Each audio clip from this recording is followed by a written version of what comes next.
latest Brandon Aiyuk drama because Josh, it sounds like our own Don Cleveland Browns and the New England Patriots are the two teams that front running for Brandon Aiyuk. Except he doesn't want to go to either one of those teams. He wants to be a Pittsburgh Steeler. So I, as much as I think it would be awesome to have Brandon Aiyuk here in Cleveland, I don't think it's going to happen. I think he is going to end up in the Steel City wearing the black and gold.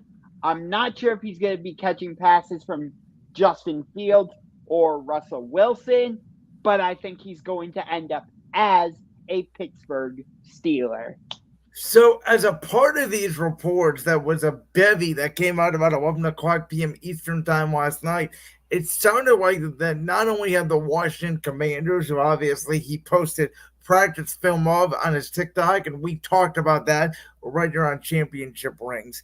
It sounded like that they have taken themselves out of the running and that San Francisco has made it clear that Pittsburgh is not getting Brandon Aiyuk, that it is down to New England and Cleveland because those are the two teams that presented the best offers. I'm calling San Francisco's bluff here. I think they're just trying to get Pittsburgh to come with a better offer because I think I saw reports from Adam Schefter just a few hours ago that the 49ers and Steelers are engaging in trade talks for Brandon Aiyuk. I will say this. I'm going to make a video about this because if he ends up with the Browns, that could have major ramifications because the reported trade package would include Amari Cooper. So that would affect several teams in this equation. That would affect the 49ers. That would affect the Dallas Cowboys. That would affect, obviously, the Browns. And it would affect the Pittsburgh Steelers. We know, obviously, why it would include the Steelers, the 49ers, and the Browns. But the reason it would affect the Dallas Cowboys is because who do the Browns play in week 1 of the season right here in Cleveland in the Dog Pound? The Dallas Cowboys. Oh, yeah, that's right. The Dallas Cowboys. Amari Cooper's former team. So that takes that storyline out of the equation. Not that dampens the excitement level of that game, but it takes one of the major storylines out of that game. Last night, it was reported that Amari Cooper was involved in the deal, but as of a few hours ago, there were some Cleveland reporters saying that it sounds like now Amari Cooper would not be involved in the deal for Brandon Aiyuk. So there's various reporting around it. At first, I sort of heard it was just going to be an Aiyuk for Cooper swap. Now I'm hearing that, it could be, maybe just a couple picks. Like, I don't know what the situation is going to be. I do know that it does sound like from all reports, the Browns are either this year or next year looking to move off Amari Cooper. Of course, he restricted that 1-year contract. And Brandon Aiyuk, we know he's expensive. We know how good of a wide receiver he is, but we've seen teams, my Philadelphia Eagles is a prime example of this, a team that has paid a quarterback, a team that's paying a running back, and a team that is paying 2 wide receivers. The Bengals are sort of doing it this year as sort of one last hurrah, if you will, with Burrow, Jamar Chase, and T. Higgins. So I do think it can be done. I'm very interested, though, in the fact that the Browns seemingly are so aggressive to get Aiyuk because I like Brandon Aiyuk. I think he is a better player than Amari Cooper, but I don't think he's that much better than Amari Cooper. And again, I don't think it's going to matter unless we see the Deshaun Watson that we saw in Houston, which at this point now was, 3 or 4 seasons ago. And that's the problem, is everybody still believes that version of Deshaun Watson is within him. And given his recent off-the-field stuff, I don't want to get into all of that, and his recent injuries, I don't think that version of Deshaun Watson is still around. I mean, we saw flashes of it in the Baltimore game, which, to go off on a little bit of a tangent, it always annoys me when people say, "Oh, Deshaun Watson can get back to that form," and I'm like, "Why do you say that?" Because of the Baltimore game. I'm like, "Can you give me other examples? You can't just rely on that Well, Baltimore it game." was that game. It was the Tennessee game earlier in the season. They played another team. I don't remember if it was the Chargers or it was another team he played before he got hurt. I know obviously he came back in the Indianapolis game and got hurt in that game. But Watson, I didn't think he was having a great season by any standards, but I think he was improving from when he came back off the 6 game suspension the year before. Now I want to go to the New England perspective real quick because, well, I don't blame Brandon Aiyuk for not wanting to go to the Patriots. And again, I don't know what New England's offered.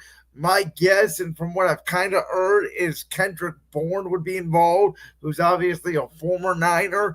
And my guess is New England would be willing to give up a first round pick because they desperately need weapons. If I'm San Francisco, if New England was offering me, a first and a third, or maybe, a first and born, whatever that package would be, I think I would take that deal if I'm San Francisco because I don't blame New England for going after Ayuk. I mean, we've talked about how desperately they need weapons. I don't think Drake May is going to succeed in that system because he's not going to have a chance to succeed. And while I think Brandon Ayuk is a very good receiver, I don't know if outside of San Francisco he's a true bona fide number one wideout. I need to see that outside of New England. How much is it Shanahan? How much is it just Ayuk's ability? But we know with all the cap implications we talked about that San Francisco is facing during the next couple of seasons. Ayuk or Debo or Trent Williams, McCaffrey, who they just re-signed, by the way, they're going to have to move off some of these contracts.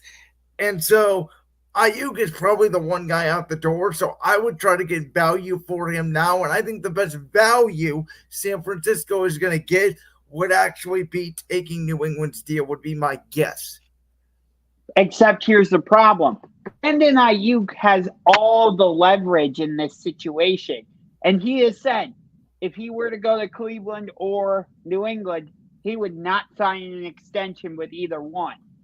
He wants to be a Pittsburgh Steeler, which or a commander. is And it sounds like the Commanders are taking themselves out of the running. And that is the other factor of this is, this is very similar to when my team traded for A.J. Brown. You remember they did it in the draft, the 2022 draft. We gave up a first and a fourth round pick for A.J. Brown. But with that trade, A.J. Brown signed a contract extension with the Philadelphia Eagles that had already been worked out prior to the trade. So you are allowed, if you know that you're potentially going to get traded, you are allowed to talk to teams to see who would give you an extension. So I think Ayuk already has in mind the numbers that he would get from a Cleveland to New England to Pittsburgh, and Pittsburgh is probably giving him the best numbers out of all of those teams.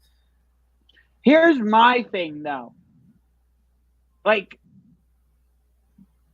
what's so attractive about the Steelers to Brandon Aiyuk other than the money aspect? Like, did he not see how Arthur Smith operated the offense in Atlanta?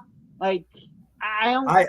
I think the Steelers now are such and I'm not saying, I'm right. I'm not saying I'm wrong. I'm not saying this is, I'm not praising the Steelers. What I'm saying is this is the sort of the way the NFL world thinks about them is they are a glamour franchise. Uh, they are a cornerstone franchise in the National Football League. And, Mike Tomlin, hardcore, tough, Pittsburgh Steelers win by defense, never having a losing record. Some players do respect that, and I think he does see it as an opportunity where they just traded away Deontay Johnson. George Pickens is there. To me, he's a nice receiver. He's not a go-to number one. And I think Ayuk sees it as an opportunity where with that great defense, with Russell or Justin Fields running passes to him, he's in almost a similar situation to San Francisco, though not as talented. By the way, you thought it was bad in Pittsburgh? Good luck in Carolina, Deontay Johnson. You went from a pretty good situation to dumpster fire. That's what I would call the Well, Carolina Panthers. he's going to be the number one receiver in the NFL. And again, I've already told you, we're going to make our predictions here in the next few weeks. I'm not saying the Panthers are a playoff team, but I don't think they're going to be a complete dumpster fire. Oh, yes, they are. But anyway, nonetheless, I know as a Browns fan, I'm supposed to hate the Pittsburgh Steelers. I don't. I fully respect the Steelers. I believe they're the only, and let me say, the Pittsburgh Steelers are the only team in the NFL with 6 Super Bowls. I don't care that the history books say the Patriots have 6 Super Bowls. Not all of those are legitimate. So, no, you do not actually have 6. I don't care. And I've had great conversations with Steelers fans, and I love the city of Pittsburgh. So, meh. And the Steelers-Browns, to me, it's not a rivalry right now. It looks like that the rivalry could be reignited. But to me right now, no, it's not a rivalry. So I have no dislike for the Pittsburgh Steelers. I'll say this. Again, I think the Steelers have sort of been built on reputation during the past decade. They have not won a playoff game since 2016, and the franchise to me feels outdated. I don't think that they are tuned into offense at all. I think Arthur Smith, we've seen a lot of head coaches be bad head coaches and be very good coordinators in the league. We saw what Arthur Smith did in Tennessee. He was not a bad offensive coordinator. He got that team to the AFC Championship game with Ryan Tannehill. So I'm not saying Arthur Smith is going to be this amazing OC and he's going to be the reason.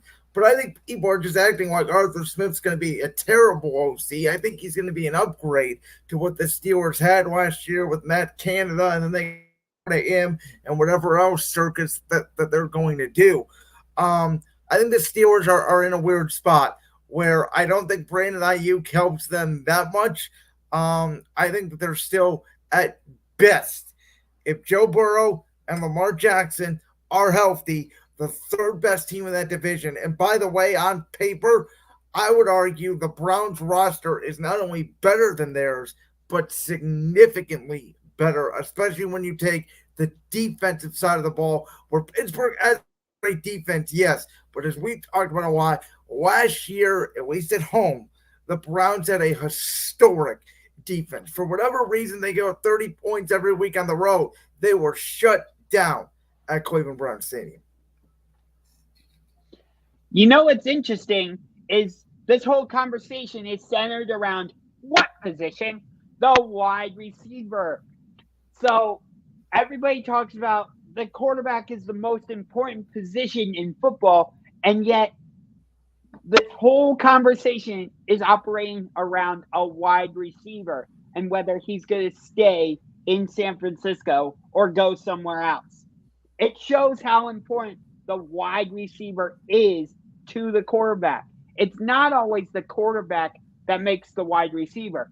It's oftentimes the wide receiver that makes the quarterback. Well, tell that to Kansas City, who just traded away according to the NFL players, the best player in the NFL when they won back-to-back Super Bowls. I didn't say it's always the case that the wide receiver makes the quarterback, because there are times where the quarterback makes the wide receiver. But sometimes it's the other way around.